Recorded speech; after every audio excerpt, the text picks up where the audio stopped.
स्वागत है आपका ब्रेक के बाद। आप देख रहे हैं शेयर बाजार सबका अधिकार, एक ऐसा शो जो आपको शेयर बाजार की राह आपकी आसान बनाता है। जी हाँ, यहाँ पर भी आप अपने सवाल पूछ सकते हैं और आपके बेसिक अगर क्वेरी है, कोई टर्म नहीं समझ में आ रहा है शेयर बाजार से जुड़ा हुआ, तो ऐसे सवालों को भी हम इस चर्चा में शामिल करते हैं। तो अपने सवाल कैसे भेजें वो तरीका जान लीजिए। तो एक QR कोड लगातार हम स्कैन कर आपके सामने फ्लैश करेंगे। इसे स्कैन करते ही आप हमसे जुड़ जाएंगे और इसके साथ ही व्हाट्सएप पर आप अपना सवाल हम तक पहुंचाइए और फिर हम आपसे संपर्क करेंगे।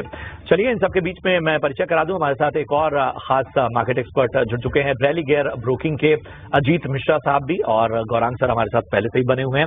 आप दोनों हमारे साथ बने रहिए। खबर की चलिए, अजीत यूट्यूब से हमारे एक दर्शक हैं जो हमें देख रहे हैं, इनका नाम है रविंद्र कुलकर्णी। बजाज फिनसर्व में खरीदारी कर रखी है, रुके या ना रुके आपसे जानना चाहते हैं। इनकी बाइंग प्राइस है 1690 की और फिलहाल ये मुनाफे में है और नियर टर्म आउटलुक अगर आप इनको दे सके किसी स्टॉप लॉस के साथ अगर रुकने की रिकमेंडेशन हो। शुक्रिया कविता। तो कविता बिल्कुल देखिए, यहाँ पे अगर आप बात करें बैंकिंग एंड फाइनेंशियल्स, इस पूरी जो वॉलिटिलिटी में कोई एक पैट जहाँ पे की स्ट्रेंथ दिखी है, कंसिस्टेंसी दिखी है, वो यही रहा है।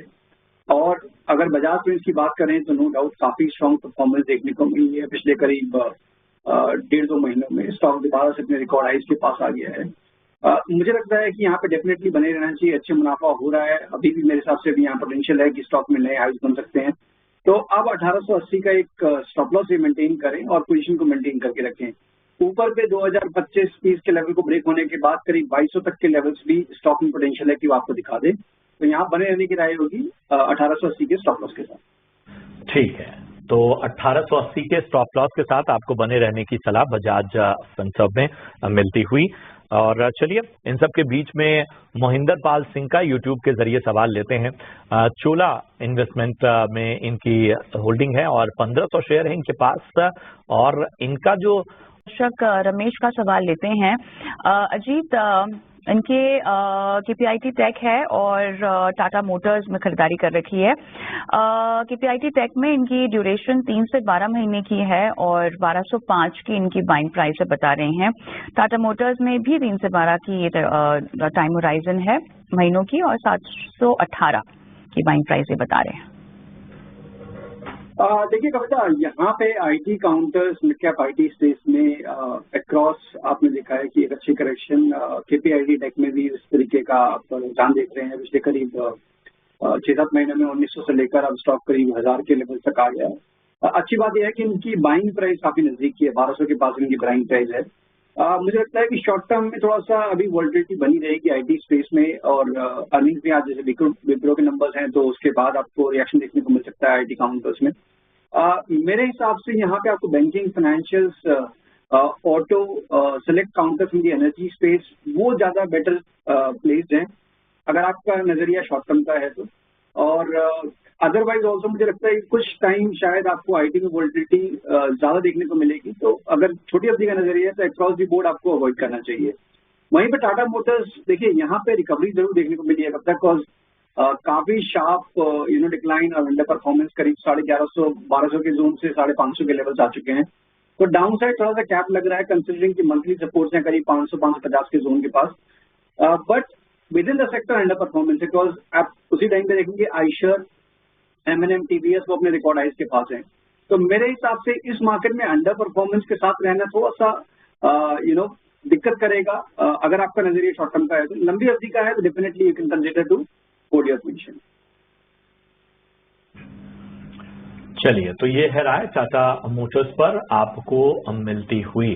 चलिए बढ़ते हैं आगे और हमारे एक दर्शक 3999 इनकी बाइंग प्राइस है, 101 की क्वांटिटी है और लंबी अवधि के निवेशक हैं ऐसा बोल रहे हैं, लेकिन फिलहाल जो मुनाफा दिखाई दे रहा है उसके चलते क्या ये निकल जाएं, इस पर सलाह चाहते हैं।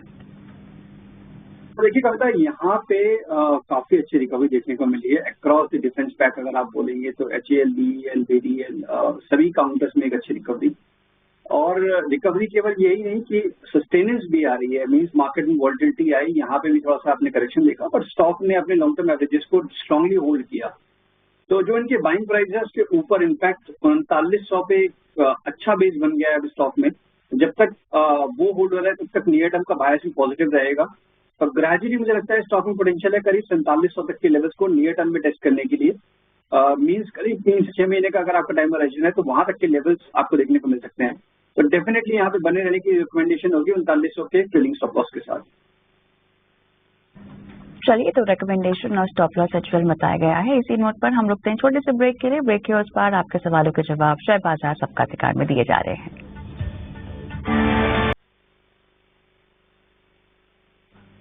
लगता है संपर्क टूट गया है गौरांग सर से। अजीत, मैं आपके पास आना चाहूंगा, बताइए जरा हिंदुस्तान कॉपर कैसा लगता है आपको? 300 के ऊपर की बाइंग प्राइस है, नजरिया काफी लंबी अवधि का है, 10 साल का आउटलुक लेकर चल रहे हैं। देखिए प्रशांत, जब हम बात करते हैं मेटल काउंटर्स की तो इनका सिक्लिकल नेचर है, और जब हम देखते हैं कि काफी लंबे पीरियड की अंडर परफॉर्मेंस और उसके बाद फिर जब मूव आता है तो वो भी उतना ही स्ट्रांग आता है। तो सिमिलर आप ट्रेंड देखेंगे हिंद कॉपर में भी अनफोल्ड होते हुए, और जिस तरीके की भी अनिश्चितताएं बनी हुई हैं ग्लोबल फ्रंट पे कि किस तरीके से ग्लोबल डिमांड रहेगी, चाइना का किस तरीके से रहेगा। आज 2 चाइना के जीडीपी नंबर्स आए हैं जो कि काफी फेवरेबल रहे हैं।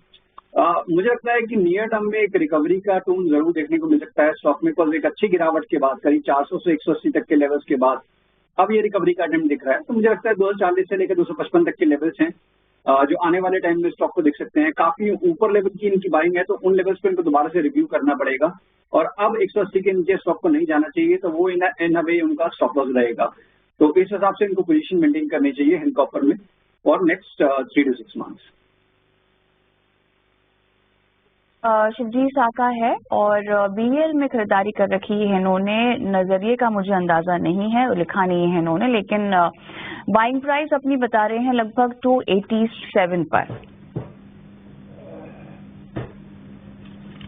यहाँ पे कविता जैसे हम बात कर रहे थे कि जितने भी आपके डिफेंस रिलेटेड काउंटर्स हैं उन सभी में अच्छा ट्रैक्शन देखने को मिल रहा है। बीएल में अच्छी बात ये थी कि इसमें गिरावट भी कंपैरेटिवली थोड़ी सी कम हुई थी, और अब रिकवरी में भी ये काफी स्ट्रांगली रिकवर देखने को मिल रही है।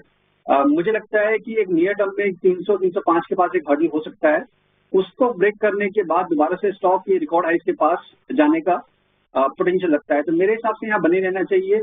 करीब 275 ये आपका एक क्लोजिंग स्टॉप लॉस रहेगा, ऊपर पे करीब 320 तक के पोजिशन टारगेट्स के लिए। राय आपको मिलती हुई इस वक्त नजर आती हुई। चलिए बढ़ते हैं आगे। और इनकी बाइंग प्राइस है और 6 महीने का ही इनका नजरिया है, बहुत क्लियरली इन्होंने कहा हुआ है।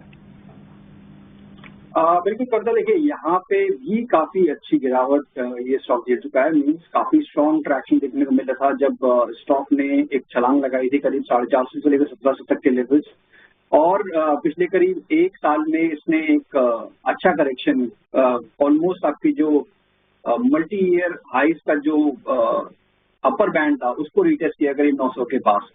अच्छी बात यह है कि इन्होंने बाइंग प्राइस के काफी नजदीक है, तो उन्होंने हाल फिलहाल में इसको बाय किया है। तो डेफिनेटली मेरी रिकमेंडेशन होगी बने रहने की। नियर टर्म में शायद आपको ग्रेजुअल मूव देखने को मिले, 1100-1150 के पास मेजर एवरेजेस प्लेस्ड हैं, तो शायद वहां पे ये स्टॉक एक बार को रुके, और जब भी हम उन लेवल को ब्रेक करते हैं तो फिर एक ट्रेंड रिवर्सल देखने को मिलेगा जो कि स्टॉक करीब 1300 तक के लेवल से लिया जाता है। तो बने रहने की राय होगी 900 के स्टॉप लॉस के साथ, 1150 पहले टारगेट पे 1300 सलाह 1150 और 1300 तक के लक्ष्य आने वाले वक्त में नजर आ सकते हैं। चलिए सत्येंद्र सिंह का सवाल लेते हैं, और इनका सवाल एक्सिस बैंक पे है। यूट्यूब पे ही इन्होंने सवाल पूछा है, और इनकी बाइंग प्राइस एक बार मैं बता देता हूं। इनकी बाइंग प्राइस है 1137 रुपए, 126 शेयर इनके पास हैं। शॉर्ट टर्म का इनका नजरिया है, इसलिए अजीत मैं आपके पास ही आना चाहूंगा। छोटी अवधि के नजरिए के साथ एक्सिस बैंक में इन्होंने जो है नहीं, ये हम थोड़ा सा ठीक करेंगे। 1137 इनकी बाइंग प्राइस है, ये प्लेट जो है वो गलत है। 1137 के स्तर पे इन्होंने खरीदारी की, 126 शेयर इनके पास हैं।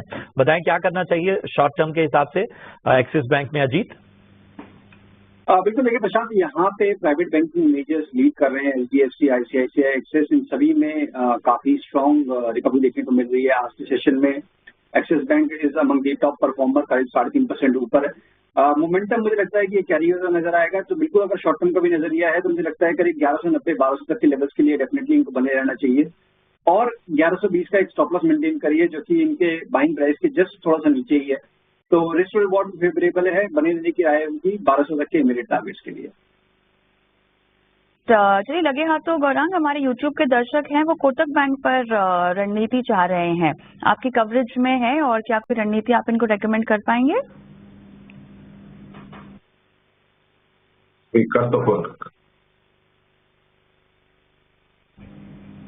चलिए अजीत, आपको मेरी आवाज आ रही है? आप कोटक बैंक पे रिकमेंडेशन दे पाएंगे? शायद इन्हें खरीदना है ये काउंटर।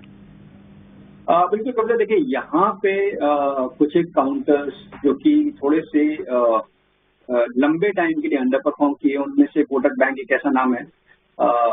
मल्टी ईयर ऑलमोस्ट अगर जो देख पा रहा हूँ 2021 से लेकर 25 का जो टाइम था, ना के बराबर रिटर्न्स रहे इन्वेस्टर्स के लिए, और अब जाके यहाँ स्टॉक में ट्रैक्शन देखने को मिल रहा है। तो डेफिनेटली मेरी राय होगी यहाँ पे बने रहने की, यहाँ फ्रेश बाय भी कर सकते हैं। 2000-2050 का जोन है वो बहुत स्ट्रॉन्ग बेस बन गया है। अभी जो गिरावट आई थी वहां पे रीटेस्ट करने के बाद एक स्ट्रॉन्ग रिकवरी देखने को मिली है, तो बने रहने की राय होगी। फ्रेश भी बाय कर सकते हैं 2050 के क्लोजिंग स्टॉप लॉस के साथ 2300-2350 तक की पोजिशनल टारगेट्स के लिए। तो यहाँ पर लंबी अवधि के लिए आप रुक सकते हैं। इसी के साथ गौरांग और अजीत, आपका दोनों का बहुत बहुत धन्यवाद, समय निकाला, दर्शकों के सवालों के जवाब भी दिए। इसी के साथ मुझे और प्रशांत को भी इजाजत दें, लेकिन एक ब्रेक लेते हैं और ब्रेक के उस पार कमोडिटी बाजार की बातचीत करेंगे मुनाफे की मंडी में। बने रहें हमारे साथ।